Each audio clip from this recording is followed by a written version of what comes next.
Well, I want like is there like a juicy question? I want like a saucy, juicy question. I want sexier pride questions. Should we ask people right now? Yeah. Where's my phone? Come on in. Welcome, welcome. Hi, everybody. We're doing an episode of the YouTube today that's called Queer School, and it's going to be all about like queer, gorgeous questions. But can you guys please submit to me questions right now about like some sexy queer school questions? Just something like drama. I want drama. I want juicy queer school stuff. Okay? Thank you very much. I've never had so much fun in a live before. Love you. Bye, bye, bye. We've just got off the Instagram Live. We're ready for our new revamped, sexier queer questions. They're having a hard time getting kinky and experimenting and like getting sexy. They want to do it, but they're just kind of having a hard time getting into it. Yes. Or like, what sexy movies should you watch? Ooh, the part in Zoolander when all of the guys like sing Wake Me Up Before You Go and have the gasoline fight right before they blow up. They were all so cute. Jordan Person posted that the other day and said that was a sexual awakening, and I was like, oh my God, me too.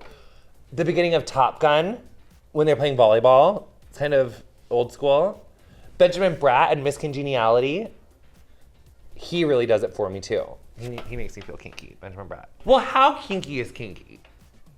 I think they should start trying things outdoors, in public. Oh, really? Mm-hmm. That feels unnecessary. Like, what if someone was just like trying to mind their own business and then you're over there f***ing someone in public and you're just like, can you not? Like, I'm just trying to have brunch and you're like over here in public, you nightmare.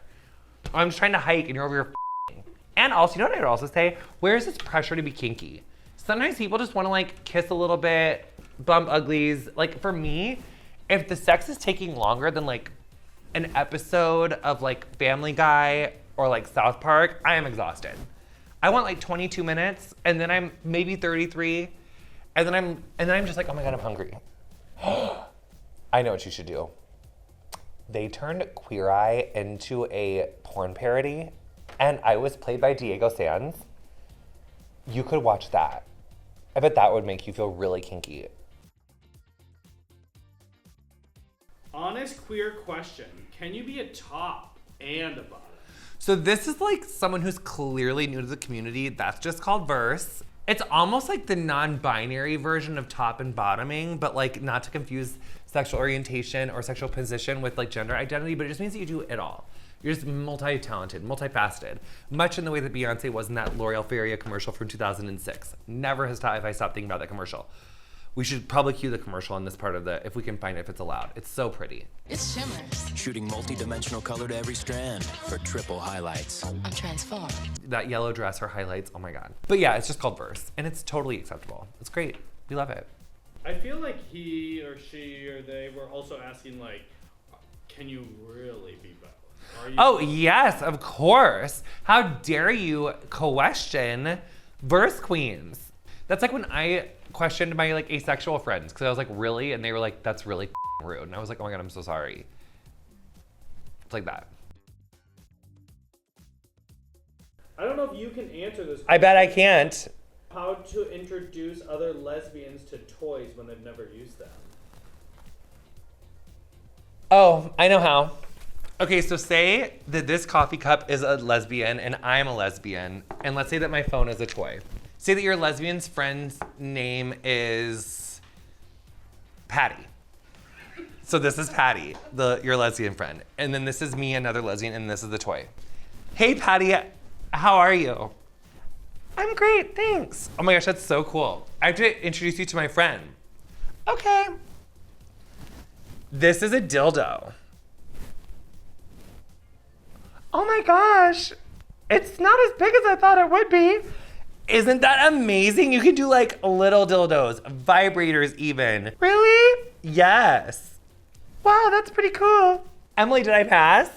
Yes, absolutely. I'm a literal like a lesbian whisperer. That's what they call me. Lesbian whisperer. It's true, that's what they call me. Rare. Grrr. Oh. R-E-H-E-R. I thought you were going grrr. No, I was reading someone's. Oh. Music. This is actually a good question. Oh my god, what is it? They have How to avoid water retention while douching? Is it that one? No, but that's It's a great question. I'll tell you a story about that. This one time, if we can keep it. This one time, I tried to do a coffee enema because I've been reading about coffee enemas. So what you do is you boil a pot, or you make a pot of coffee, then you mix it with water and you let it go to room temperature. Then you put it up your so I did that, and then you're supposed to lay down for 20 minutes before you evacuate it. So I lay down for 20 minutes, I was like reading the news, and then I stood up and I was like, where is it? Like I couldn't find it. And then like yoga was like in an hour. So I was like, oh my God, I can't miss yoga, because it was like the last week of a Groupon and I was trying to get my money's worth. And so then I stood up and I was like and so then I went to yoga and I literally smelled like a pot of espresso beans, but it never came out of my butt. Like I somehow like absorbed the pot of lukewarm coffee and it absorbed inside me and I like sweat it out. Like, so if there's any doctors out there, like, does that mean there's like a hole in my colon?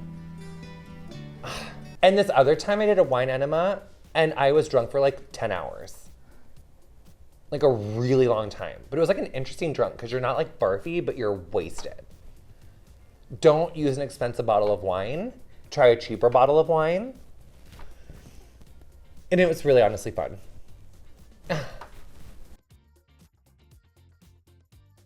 Okay, why doesn't douching work for some guys?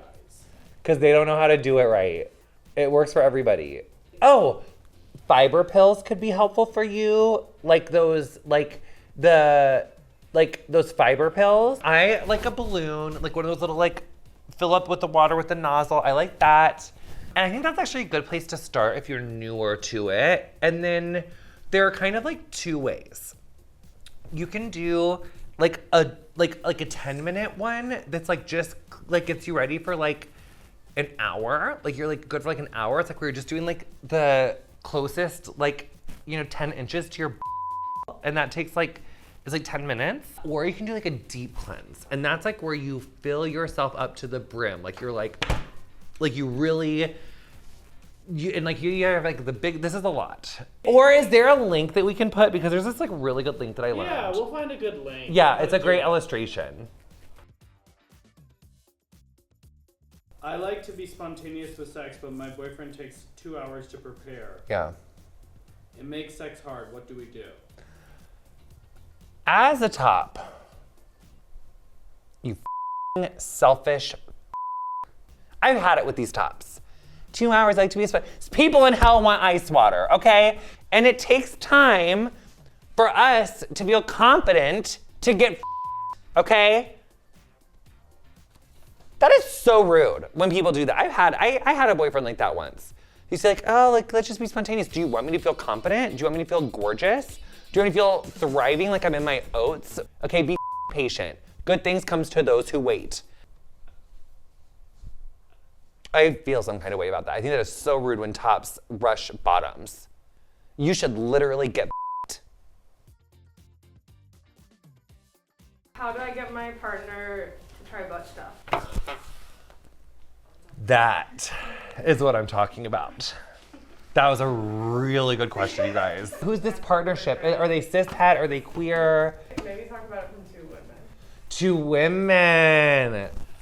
Interest. So it's interesting because I notice a lot of ladies have like this like internalized butt phobia where like they have just been like trained to like be shamed about their as so many people have been. So I think the key to getting your partner to want to try butt stuff is first you gotta like throw the idea out there. You gotta be like, I read this article that said that like engaging in anal can increase your life expectancy by like 16 years. And then the partner can be like, seriously? And then you can be like, yes. And then that's probably the way in. I also once had a therapist tell me that when you're wanting to do sexual stuff, like trying anything new sexually, don't try about it in the bedroom when everyone's naked because they're too vulnerable. You gotta like talk about it like at a different time. So maybe when you're like taking a walk, you could just be like, so, are you into anal? And then if they're really like, no, you could be like, well, what about like a tickle? You know, it's like a negotiation. It's like, and it's like, because we're all about consent. Anal and any sexual anything is all about consent. But you could just be like, what about like just like a little like, what if just like a boop? You know what I'm saying? Just boop, right on the, boop, just boop it. You know what I'm saying? Booped ya, and then see how that goes. Sometimes people just want to go from like 0 to 100, but really you can go from 0 to 3. You could just go even 0 to 1. Boop, just what? Then 0, boop, just boop, and then boop, but it's all up on the outside. Or you could say, let me exfoliate your honey. Bingo. Yes. Who's gonna turn you down? Like, doesn't that like just trigger your curiosity? Thank you so much for coming to our queer school. We had so much fun. Thank you for submitting your sexy, gorgeous questions. You know, allyship's important, but today was about like queer celebration and sex stuff. Also because I really missed that TV show, Talk Sex with Sue Johansson, and I wish that I could be the modern Sue Johansson. Don't forget to like and subscribe.